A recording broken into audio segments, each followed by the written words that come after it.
వి gold trusted gold buyers. మీరు తాకట్టు పెట్టిన బంగారాన్ని విడిపించి ఈ రోజు ఉన్న మార్కెట్ ధరకు కొనబడును.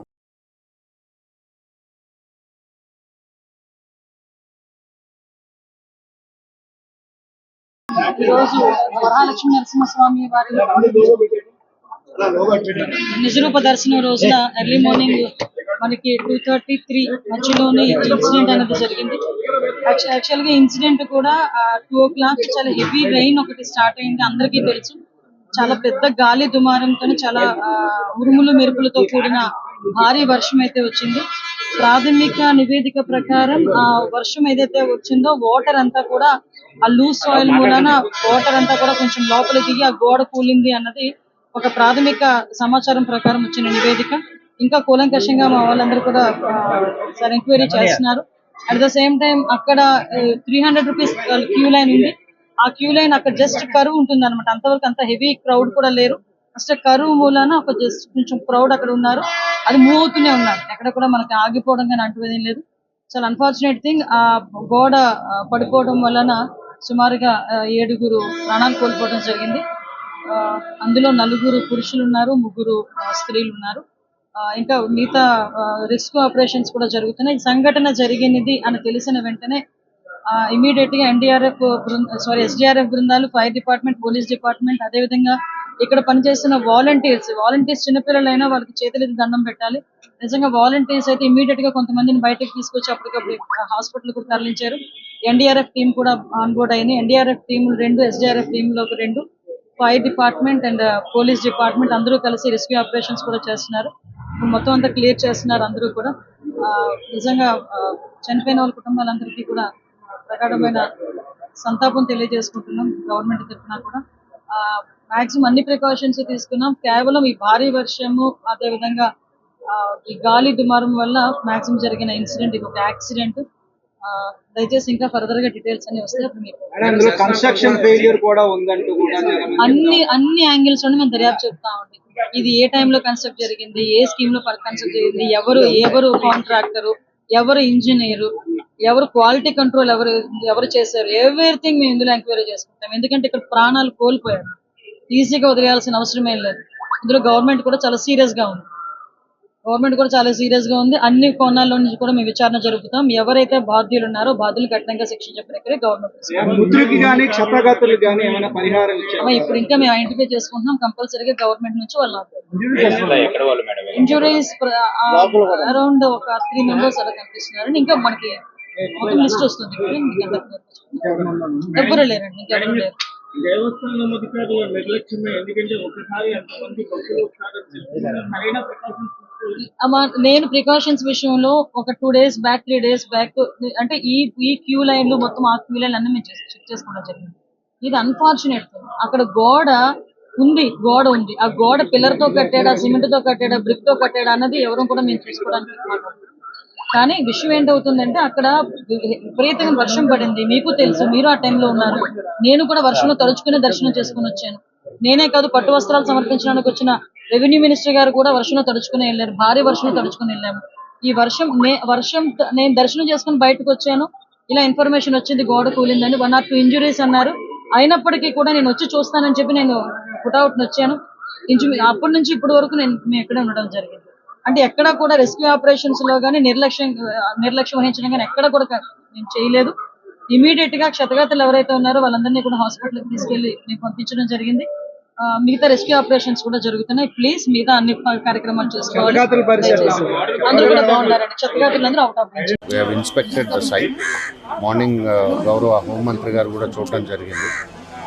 అయితే మాకు ప్రాథమికంగా ఎలా జరిగింది ఏమిటనేది, ఎక్కడైనా నెగ్లిజెన్స్ ఉందా అనేది చూడటం కోసం మేము ప్రిలిమినరీ ఇన్స్పెక్షన్ చేయడం జరిగింది. అయితే మనకి కనబడుతున్నది కొంచెం ఈ హెవీ రెయిన్ఫాల్ 45 minutes నుంచి almost close to 45 minutes, 30 minutes to 45 minutesలో విపరీతమైన గాలితో కూడుకున్నటువంటి డౌన్పోర్, అంటే హెవీ రెయిన్ఫాల్ మూలాన ఒక్కసారిగా వాటర్ హెవీగా గ్యాదర్ అవటము, దాని తర్వాత వాల్ ఏదైతే ఉందో దానికి ఉన్నటువంటి ఫౌండేషన్స్ కానీ దానికి చుట్టూ ఉన్నటువంటి క్లే వర్క్ అంటే ఎర్తన్ వర్క్ ఏదైతే ఉందో అది బాగా మెత్తబడి దాని మూలాన పడిపోయిందేమోనన్నది ఒక preliminary assessment. But this is subject to correction. అంటే మళ్ళీ ఫైనల్గా టెక్నికల్గా దీన్ని పూర్తిగా పరిశీలించి ఇచ్చేటువంటి రిపోర్టు దాని ఆధారంగానే మనం మాట్లాడాల్సి ఉంటుంది. బట్ ప్రిలిమినరీగా మాకు అర్థమైనంత మటుకు ఈ డౌన్ పోర్ ఒక్కసారిగా రావటం వలన ఈ ఇన్సిడెంట్ జరిగిందన్నది మేము చూసింది. తర్వాత చుట్టుపక్కల ఉన్నటువంటి పండాలు సెలెక్ట్ చేసిన పోల్స్ కూడా కొన్ని లూజ్ చేసినాయేమో, అక్కడ ఉన్నటువంటి సాయిల్ని కొంత లూజ్ చేసే పరిస్థితి ఉందేమోనన్నది కూడా మేము గుర్తించడం జరిగింది. తర్వాత ఈ వాల్ కూడా బ్రిక్స్ ఉన్నాయి కాబట్టి ఒక్కసారిగా హెవీ సిమెంట్ బ్రిక్స్ ఉండటంతో అది పడినటువంటి భక్తులకు కూడా తీవ్ర గాయాలు అవటం, తర్వాత చాలామంది 8 మెంబర్స్ దాకా మనకి ప్రాణాలు కోల్పోయారన్నది తెలుస్తోంది. సో ఇవన్నీ పరిశీలించాము. కొంత టెక్నికల్ కమిటీ ఏర్పడినాక వారికి కూడా మా అబ్జర్వేషన్స్ కూడా తెలియజేయటం జరిగింది. 8 మెంబర్స్ అన్నది ఇప్పటిదాకా మనకు ఉన్నటువంటి వార్త. బట్ ఇంజురీస్ ఇంకేం లేవు. ఇంజురీస్ అయిన వాళ్ళందరూ కూడా దాదాపు అన్ఫార్చునేట్లీ దే హ్యావ్ సకమ్డ్. అది we have to discuss and come back. Thank you. Simhachalam చందనోత్సవంలో అపశృతి ఘటన చాలా బాధాకరం. ఎవరు కూడా ఊహించలేనటువంటి ఒక్కసారిగా ఒక విపత్తు విరుచుకుపడినట్టుగా భక్తులు 7 ప్రాణాలు కోల్పోయినటువంటి పరిస్థితి. ఇమీడియట్గా ఎస్డీఆర్ఎఫ్ కావచ్చు, ఏపీ ఎస్డీఆర్ఎఫ్, ఎన్డీఆర్ఎఫ్, అలాగే ఏపీ ఫైర్ డిపార్ట్మెంట్, పోలీస్ శాఖ అందరూ సంయుక్తంగా రెస్క్యూ ఆపరేషన్ అయితే కంటిన్యూ చేసి అక్కడ గోడ కింద చిక్కుకున్నటువంటి 7 మృతదేహాలను బయటకు తీయడం జరిగింది. సార్ మనతో మాట్లాడడానికి సార్ ఉన్నారు. సార్ ఏంటి సార్, ఎన్ని గంటలకు జరిగింది, ఎలా జరిగింది? అరౌండ్ 3 గంటలకండి సడన్గా వర్షం ఒక 2:30కి అట్లా స్టార్ట్ అయింది. సడన్గా వర్షం పడటం, చాలా హెవీ ఫ్లడ్ లాగా రావటం, దాంతో ఇక్కడ ఉన్నటువంటి ఈ వాల్ బ్యాక్ సైడ్ ఉన్నటువంటి ఏదైతే మట్టి ఉందో అదంతా కొంచెం వీకెన్ అయ్యి వాల్ మీద ప్రెషర్ పడటం జరిగింది. దాంతో వాల్ కొలాప్స్ ఇన్సిడెంట్. మాకు 2:45కి అట్లా వెంటనే మా సిబ్బంది ఇక్కడే ఫైర్ స్టేషన్, మేమంతా కూడా ఈ చందనోత్సవం సందర్భంగా ఫైర్ వెహికల్స్ అన్ని స్టాండ్ బై పెట్టి దాదాపు ఒక 100 మందిని ఇక్కడ డిప్లాయ్ చేశాము. వెంటనే ఫైర్ ఇంజిన్ దగ్గర ఉన్నటువంటి వాళ్ళు రెస్పాండ్ అయిపోయి రెస్క్యూ చేశారు. ఒక లేడీని రెస్క్యూ చేసి పైనుంచి తీసి డెబ్రిస్ నుంచి అంబులెన్స్లో పంపించారు. She is getting treatment in hospital. అయితే తర్వాత మనం ఎన్డీఆర్ఎఫ్ కూడా ఇన్స్టెంట్స్ ఇచ్చాం, బికాజ్ ఇవన్నీ డెబ్రిస్ రిమూవ్ చేయడానికి దీనికి. అలానే ఎస్డీఆర్ఎఫ్ వాళ్ళు ఇక్కడ ఆల్రెడీ స్టేషన్ అయి ఉన్నారు. అందరూ కలిసి ఒక 6 డెడ్ బాడీస్ వరకు తీశారండి. టోటల్గా రెస్క్యూ ఆపరేషన్ ఎంతమంది స్ట్రెంత్ స్ట్రెంత్ దాదాపు ఒక 100 మెంబర్స్ వరకు పార్టిసిపేట్ చేశారండి.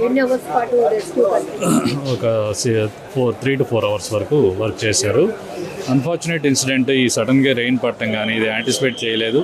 అలానే ఆ వాల్ కూడా రీసెంట్గా కన్స్ట్రక్ట్ చేసామన్నారు, దానికి కొంత క్యూరింగ్ టైం పట్టి ఉండొచ్చు. సో ఏదేమైనప్పటికీ ఈ విపత్తు అనేది న్యాచురల్ ఇన్సిడెంట్ లాంటిదే.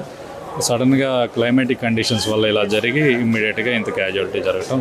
అక్కడ అబ్జర్వ్ చేస్తే ఆ వాల్లో ఏదైనా నాణ్యత లోపంగా కనిపించిందా? అది మేము చెప్పలేమండి. అది ఇంజనీరింగ్ డిపార్ట్మెంట్ వాళ్ళు, వీళ్ళు మన టెంపుల్ తరపున ఇంజనీరింగ్ వింగ్ ఉంటుంది, అలానే డిస్ట్రిక్ట్ అడ్మినిస్ట్రేషన్ తరపున కూడా ఉంది. వాళ్ళు సో స్పాట్లో ఇన్ఫర్మేషన్ వచ్చినప్పుడు ఎవరైనా కాస్త రెస్క్యూలో సేవ్ చేయండి అని అరుపులు కానీ అట్లాంటివి అంటే ఒకేసారి ఆ వాల్ ఎప్పుడైతే కొలాప్స్ అవుతుందో అందరూ ఒకేసారి కేకలు వేయటము ఒక సంఘటన లాగా మొత్తం జరిగింది. అప్పుడు వెంటనే మన వాళ్ళు వచ్చారు.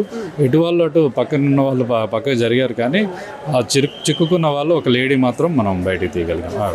ఇమీడియట్గా ఇక్కడ ఆల్రెడీ వర్క్లో ఉండటం వల్ల కొంచెం వెంటనే మన వాళ్ళు రెస్క్యూ చేయడానికి హెల్ప్ అయిందండి. Thank you. సో ఇది ఈ ఘటనకు సంబంధించి ఇమీడియట్గా 100 మంది వరకు ఇక్కడ ఉన్నటువంటి ఫోర్స్ అందరూ కూడా రెస్క్యూ ఆపరేషన్ చేసి దాదాపు 3 గంటల పాటు శ్రమించి గోడని తొలగించడం జరిగింది. కిందన ఉన్నటువంటి ఒక మహిళను కూడా మనం ప్రొటెక్ట్ చేయగలిగాము. ఇమీడియట్గా హాస్పిటల్కి తరలించామని కూడా అధికారులు చెప్తున్నారు. ఏదేమైనా కూడా ఇది ఒక చాలా బాధాకరమైన ఘటన. ఒకవైపు వేలాదిగా భక్తులు స్వామివారి నిజరూపాన్ని దర్శించుకోవటానికి వస్తుంటే, మరోవైపు ఈ దారుణమైన ఘటన జరగటం కూడా ఎవరు జీర్ణించుకోలేకపోతున్నారు. ఇప్పటికే అధికారులంతా కూడా ఘటనా స్థలికి చేరుకోవడం జరుగుతోంది. అలాగే హోంమంత్రి అనిత కావచ్చు, లేకపోతే ఎండోమెంట్కు సంబంధించినటువంటి అధికారులు కూడా ఘటనా స్థలికి చేరుకున్నారు. చాలా బాధాకరమైన ఘటన. ఒక్కసారిగా సింహాచలం కొండపైన ఒక షాకింగ్ న్యూస్ అని చెప్పొచ్చు. ఎందుకంటే ఎవరు ఊహించలేదు. అరగంట పాటు పడినటువంటి వర్షం బీభత్సం సృష్టించిందని చెప్పాలి. ఒక విరుచుకు పడినటువంటి ఒక విపత్తులాగా అయిపోయింది. 7 భక్తుల ప్రాణాలు తీసేసింది అన్నట్టుగా కూడా ప్రతి ఒక్కరూ ఇక్కడ చర్చించుకుంటున్నారు. ఉంటున్నటువంటి బాధాకరమైన ఘటన కూడా అని చెప్పొచ్చు. ఏదేమైనా అసలు మృతి చెందినటువంటి భక్తుల కుటుంబాలకు అసలు వాళ్ళు ఎక్కడి నుంచి వచ్చారు, ఈ డీటెయిల్స్ అన్నీ కూడా పూర్తిగా విచారణ తర్వాత తెలియాల్సి ఉంది. నిజంగా ప్రస్తుతం ఉన్నటువంటి సమాజం దేనికి ప్రయారిటీ ఇస్తుంది? ఆర్థిక సంబంధాల చుట్టూ మాత్రమే తిరుగుతోంది. మళ్ళీ ఎన్నికలంగానే చాలా విరక్తి కలుగుతున్నాం. మంచి అనిపిస్తుంది కదా, లేడీస్ కూడా ఛాలెంజింగ్ జాబ్స్ చేసినప్పుడు చాలా బాగుంటది. ట్రాఫిక్ అసిస్టెంట్స్ గా నియమించిన ట్రాన్స్జెండర్స్ అందరితో సాల్యూట్ చేయించుకుంటున్నారు. ఫుడ్ డెలివరీ ఇవ్వటానికి వెళ్ళినటువంటి డెలివరీ బాయ్ అనిల్ పై కళ్ళ ముందు